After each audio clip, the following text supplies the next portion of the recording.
I'm Legislative Vice President for the Associated Gun Clubs of Baltimore. I am also an NRA certified instructor in 5 disciplines and range safety officer, and I hold the Maryland State Police Qualified Handgun Instructor card.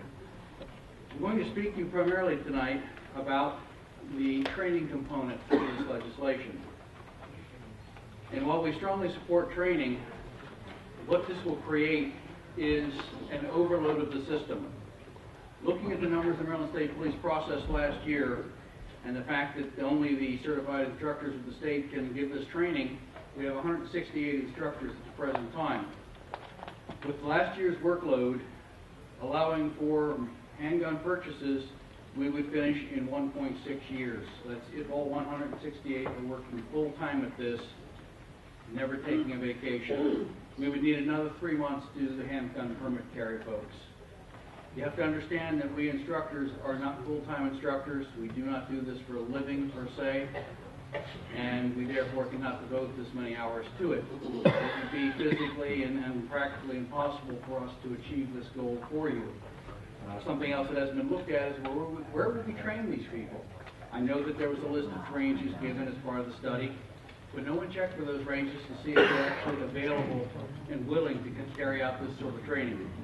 This is something that we looked at and we don't know that we have the infrastructure. I would suggest that we bring in police training ranges because we've already paid for those and we certainly deserve to use them if you choose to pass this legislation. One of the problems with the training component is you have to be 21 to get the license. But we allow people who are younger than 21 to work as security guards and carry firearms. They would be out of work because they couldn't get the firearm that the company would issue to them because they're not old enough yet. So we will, in fact, put a lot of people out of work who are in the security community. This is definitely a bad idea in today's economy. We shouldn't be putting people out of work just because they aren't old enough. We allow them to fight for our country at 18. They certainly should be able to get the training at 18. There's 2 types of training. One, just to get the license to apply to carry, to apply to buy the firearm, but then you have the other half of it if you want a carry permit. The 2 trainings are not congruent, and for the handgun purchase license, it's 5-year interval. For a carry permit, it's a 3-year interval.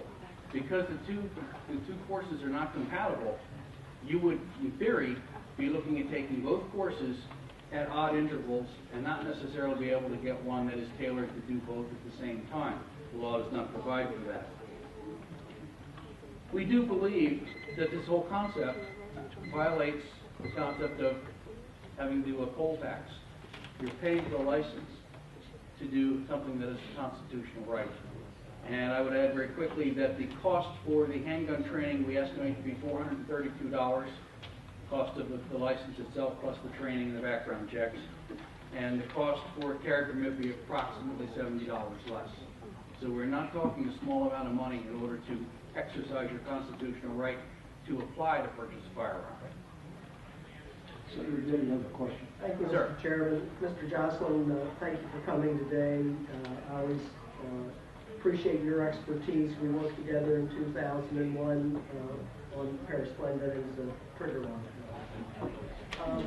You may have been in the room or you may have heard my discussion with Mr. DeMarco about the handgun provisions that exist now and the handgun requirements that are in this bill. I think they're very minimal. I don't know that they do a lot. But he gave a very spirited defense of the handgun provision, saying that it would keep guns out of the hands of criminals because of straw purchases. Do you have any reaction to that? We were told the very same thing when we went to the 1 gun a month. They said, well, if it's only 1 gun a month, we won't have straw purchases. What happened was, when we went to 1 gun a month, instead of having 1 straw purchaser buying 3 or 4, that would raise the profile. That person would have to be reported to the ATF because of a multiple purchase, and the fact that they bought multiple firearms right away flags them as being not the normal purchaser. So what we did is, we took a great step backwards, and we made every purchaser look the same. They didn't have a different little lip profile in the average purchaser. So you only find out they're a straw purchaser when the things turn up 10, 13 years later. Then you find out that in fact this person was a straw purchaser. The people who are doing this are very versatile. They have a lot of money behind them, and they can hire as many straw purchasers as they need. And it's very easy, even with licensing. People say, oh, well, they won't do this. But when a drug dealer comes up to one of his customers and says, you do this for me, free drugs for 6 months, they're going to do it in a heartbeat. And unless they have a record, it's going to go through. It won't impact it. Thank you, Mr. Chairman. Senator Shane. Thank you very much, Mr. Chairman. John, thank you for your testimony. I am trying to focus on one really specific component that maybe you can on this, and I've been trying to read through all the testimony. And I found something where an individual who I don't think is going to testify, maybe he is, and maybe I'm stealing his thunder, but he was concerned about a specific provision in the bill, new law, this is 5133.1, dealing with the ammunition. And this individual asserts that either knowingly or not, somehow this legislation could be construed to prohibit somebody under the age of 21 from possessing ammunition. And that's going to certainly have a deleterious effect on our hunting community. Is that your read of the bill? Do you, or if that's beyond what you've looked at, then we'll address it later. The bill is so poorly crafted, a lot of it I've looked at and not been really sure what I was looking at. The way I interpret what was written was that if you are prohibited from owning or purchasing a regulated firearm, you are therefore prohibited from owning or purchasing ammunition. But I believe that in many cases, while you may be prohibited from having a regulated firearm, that you could own a long gun. And that would cause if you had that ammunition, you wouldn't be able to have it. It's an awkward thing any way you look at it. The way it's crafted, it's difficult to know. Probably regardless of what we do on the bill, it's probably something we should clean up. Okay, thank you. Senator Raskin, followed by Senator Cook. Thank you, Mr. Chair. Thank you very much for your testimony. My interest was piqued by the colloquy that you had with Senator Getty, where he asked you to address the prior witnesses who talked about the states in which there were licensing regimes, and there was a dramatic reduction, at least according to the witnesses, in the number of straw purchases and straw purchasers of guns. And you seem to suggest that nothing's going to stop us, or nothing's going to enable us to stop the criminals, the bad guys, from getting the gun. Basically, you're saying if they've got to trade money or drugs for it, they will get it. And so I just want to understand your testimony correctly. Are you basically saying that there's really nothing that can be done? Because I had heard some prior witnesses say the problem with this legislation is that it sweeps too broadly. And I agree, it sweeps broadly.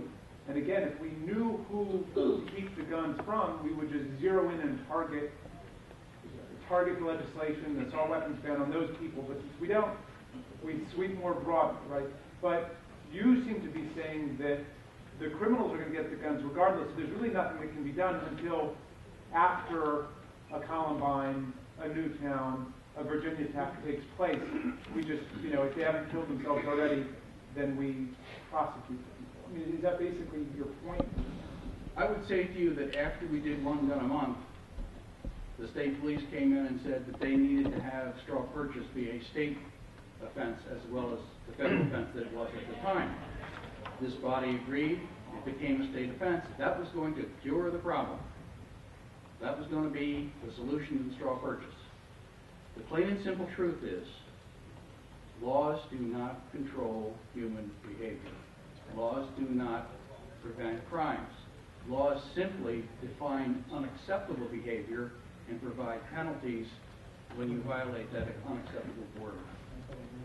So I want to make sure I heard you correctly, because basically you're saying there's nothing that we can, and that might be right, it might be wrong, but you're saying there's nothing that can be done to prevent those kinds of massacres from happening. Unless we go to a draconian society, even then, because every society will get whatever it wants. The Pakistanis on hand-run machinery used to build absolutely beautiful copies of the British Enfield, right down to the proof marks.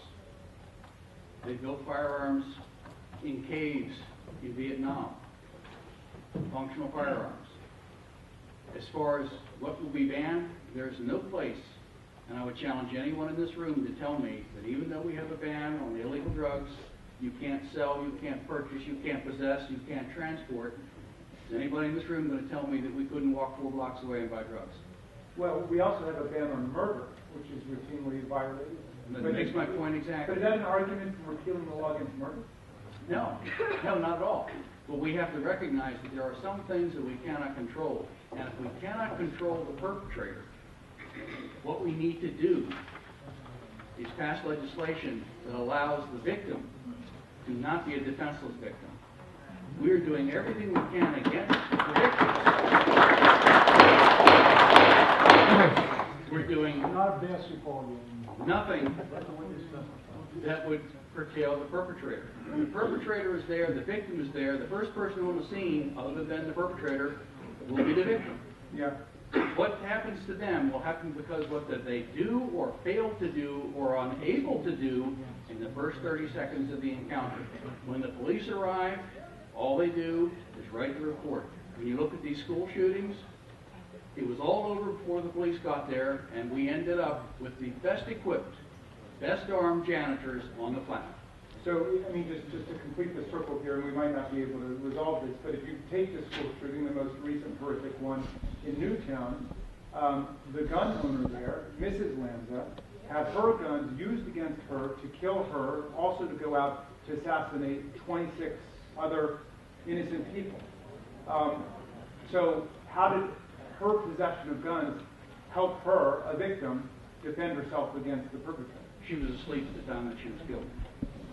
But by the same token, when we look at that, suppose instead of stealing the firearm from his mother, suppose he'd stolen it from a law enforcement officer and used that same pistol with his 15-round magazine and the 2 spare magazines that all law enforcement officers carry. He could have done the very same But thing. would you agree that he's got a much better chance of stealing it from his mother or father or someone he knows than from a police officer? The only people allowed to have assault weapons or law enforcement personnel who are trained to store them safely? Depends on your planning level. He definitely planned this. Thank you very much. Senator Jay.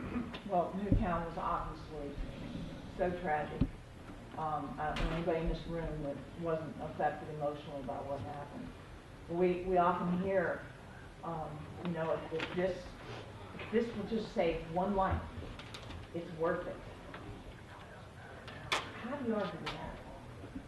I would say, tell me which life was saved. Tell me which life would have been saved if this law had been in place. We can show plenty of people who weren't saved because they couldn't defend themselves. But to say if it only saves one life, it's a non-starter because you can't point to that life that ever was saved. On the other hand, how many lives have been saved by people like the woman in Georgia who talked to her husband on the phone and he instructed her on how to shoot the pistol, and she shot the man that was going to kill her and her kids. That life was saved because she had a gun. And probably it was saved long before the police arrived. Very long before the police arrived. Okay, thank you. All right, thank you.